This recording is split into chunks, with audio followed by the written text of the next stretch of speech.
Los Angeles, so many stars and bright lights. People from every walk of life, every neighborhood making a difference. This is LA Stories.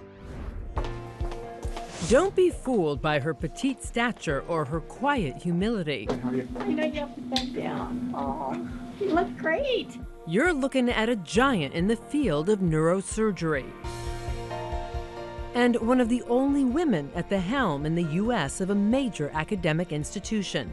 She is UCLA's rock star brain surgeon, taking on the most deadly and aggressive of brain tumors, adding months and years to patients' lives. The field of neurosurgery and brain cancer research is something that I feel very passionate about.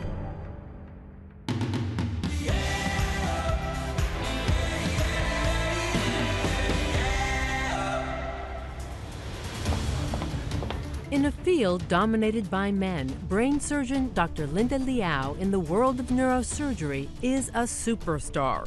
She is one of only 2 women brain surgeons in the nation to lead up a major academic department of neurosurgery. At the David Geffen School of Medicine here at UCLA, she is both scientist and surgeon. Los Angeles raised, Dr. Liau is world-renowned for her aggressive and innovative assaults against the most deadly of brain cancers. The vaccine activates your immune system, and your immune system is what kills the tumor cells. Her specialty, glioblastoma, the kind of lethal brain tumor that killed Beau Biden and Senators Ted Kennedy and John McCain. You might say that the nation is weeping for this man today. For most, it's known to be a diagnosis with little hope. But not to Dr. Liau. Over the past 20 years, winning repeated grants from the National Institutes of Health and National Cancer Institute, Dr. Liau is out to prove the impossible is possible. I do think that there are ways to defy the statistics. Especially when she has patients like Galia Kistler, diagnosed with glioblastoma and given just months to live. Then she came to Dr. Liau. That was 8 years ago. She's just brilliant, and look where I am today. She saved my life. And that's what drives Dr. Liau. She's out to save as many lives possible. Why? She knows firsthand the pain of this disease. She lost her own mother to brain cancer, and now devotes her life to changing the odds. I do think that that's possible. Dr. Linda Liau is today's LA Stories. Welcome, everyone. I'm Giselle Fernandez, and this is LA Stories, and we're in the esteemed offices of Dr. Linda Liau at the David Geffen School of Medicine here at UCLA in the Department of Neurosurgery, run by one of the only women in the country to do so. Thank you for taking the time out of your busy schedule to share your insights with us on this incredible field of really deadly cancers. Well, thank you for having me. If you can give me an assessment, like a state of the state on the most aggressive brain cancers, they're almost always deadly, and the prognosis is really grim. How would you define where we are today based on your research and your protocols? Well, I remember when I started, in this field, 25 years ago now, there was a lot of thought that, well, why even bother? Why be aggressive about this disease? Now I think the community's been much more positive about the possibility of treatments for this disease. Especially with Dr. Liau at the helm, on the front lines, both in the lab as a scientist pioneering what she hopes will be breakthrough treatments, as well as in the surgical suite. You have developed this really innovative technique for mapping the brain during awake surgeries. Can you describe why this is so cutting edge and how it's so beneficial to your work? So it's actually a process that occurs even before surgery. Patients undergo what's called a functional MRI scan. And then those areas of the brain that are involved in those functions light up on the MRI scan. And that's essentially like the map. It's sort of like a GPS for the brain. Then we have a stimulating one. What it does is it sends a little short circuit to that area of the brain. And so, for instance, if it's in a language area, you know, the neuropsychologists who are on the other side of the drapes would be asking the questions and having the patient talk. And if I stimulate in a certain area that's essential for language, they'll stop talking. They'll just stop. And then I know that that's an area I can't take out. Dr. Liau's brain mapping has become so advanced and specialized, she can now identify and isolate specific parts of the brain, for example, that controls music comprehension. We were one of the first to map music function, music composition. Being in LA, there's so many artists and musicians, and unfortunately some of them do get brain tumors. So the whole concept is to figure out what patients value in terms of what functions they need to preserve. Dr. Liau has also developed what she hopes is a groundbreaking vaccine to go after cancer cells that could not be surgically removed. It's become her signature immunotherapy treatment that many told her could not be done. This is your brainchild, right? This is your innovation. Yes, but, you know, built upon, you know, other discoveries from other people. I can almost guarantee you, if I were talking to a male neurosurgeon, he'd say, yes, it was my discovery. So that's one of the big differences between a woman neurosurgeon and a male. Don't you think that's the case? Yes. What do you think makes you so good at what you do? I love what I do. I do. I really just love it. I love my patients. When we come back, how the death of Dr. Liau's own mother from breast and brain cancer drives her quest for a cure and a deep belief in the power of hope to heal. Stay with us. We are back with UCLA's top neurosurgeon and scientist, Dr. Linda Liau, leading the global charge against the most deadly of brain cancers. What drives her? The death of her own mother to brain cancer, who was given no hope for a cure. Everything I've read, you've always seen the possible when everyone else says, oh, impossible, deadly diagnosis, really almost an impossible cure. You see it differently. I guess I do. And I think part of that came from a very personal experience with my mom. My mom died of cancer. Brain cancer? Well, she had breast cancer that went to the brain. But I think in terms of this kind of concept of seeing, you know, hope where there's no hope, I think that came from an experience that I had with my mom. And I think what I took out of that is that regardless of what the situation, probably the most important thing to do is to have hope. And so I do try to find hope for my patients. And it's, you know, and I'm very practical. I tell them what the, you know, statistics are, what we think. But I do think that there are ways to defy the statistics, and you know, and I think, you know, having hope that, you know, a certain treatment may work is really what keeps a lot of these patients going. And I must say, it's what keeps me going. You know, that excitement of maybe this will work. You know, psychotherapy for me to really kind of have hope in what I do. Now, Dr. Liau oversees her own clinical trials and is able to administer her own promising vaccine and signature treatments to her patients, and with it, the hope never given to her own mom.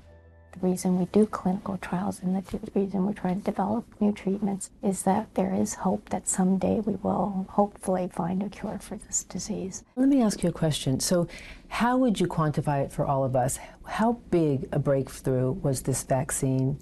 And has it extended months, years to the lives of your patients? I have had a few dozen what we call long-term survivors of brain cancer. You know, 8 years. I have people out 16 years. You know, I'm not that old. I don't have people out 20 years yet from when we started the trials. But this is, you know, I think something that, you know, 25 years ago, you know, you would never rarely see someone out more than 2 or 3 years. Are there commonalities of those, that you identified and those that do make it long term? That's a very good question, and I guess that that is actually the fundamental research question that we're looking at now. Of the patients that we've treated over the years, it's about 25% of patients who do make it out long term, and the question is why? What are the commonalities? What kind of biomarkers do they have that other patients don't? That allowed them to be long-term survivors. So that I think is really what's exciting in the field now, because we are now seeing some good responses with this treatment. When we come back, we meet Galia Kistler, diagnosed with the most deadly brain cancer and told she had just months to live, until she met Dr. Linda Liau and underwent surgery and entered into her clinical trials. We're back with LA Stories and long-term brain cancer survivor Galia Kistler, who credits the cutting-edge science, surgery, and soulful care of UCLA's Dr. Linda Liau for saving her life. I brought you a sign of life from our house. Oh. Something from our backyard I just wanted to share with you. Oh, wow, avocados. Yeah. How exciting. For Galia Kistler, this is a meaningful reunion with Dr. Liau. I'm ever so grateful for life. Thank you. Oh, you're welcome. Still makes me cry after all these years. I know. 8 years. 8 years. Galia is among less than 200,000 people diagnosed with glioblastoma in the U.S. every year. The median survival rates are 12 to 15 months. The first neurosurgeon I saw in the ER told me to get my affairs in order. I had 3 to 6 months to live. And that led you to Dr. Liau? Yeah, it happened very quickly. And then during that process, they started to integrate the vaccine therapy, and which was a 3-year process. Describe to me how you feel about Dr. Liau. Ah, you're gonna make me cry. She saved my life. She's just the most heartwarming, lovely woman. She's brilliant. And she's just brilliant. And look where I am today. She saved my life.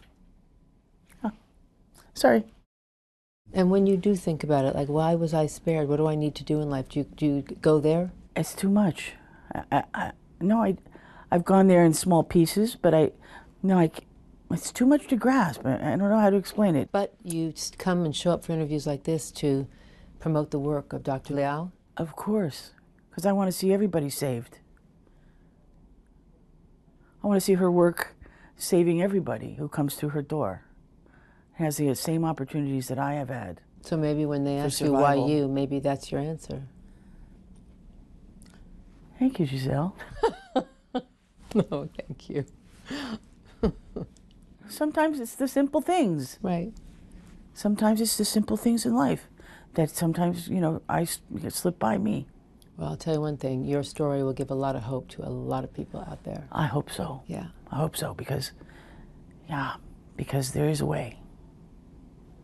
There is a way. We'll be right back. Thank you. Still to come, to understand Dr. Linda Liau's fierce tenacity to take on the deadliest of brain cancers, we look back to her life of dogged perseverance, where she's already proved where there's a will, there's a way.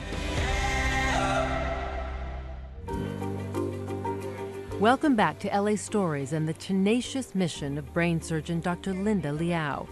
If you want to see why she takes on what many deem impossible, look no further than her rise to the top and the fierce determination it took to get here.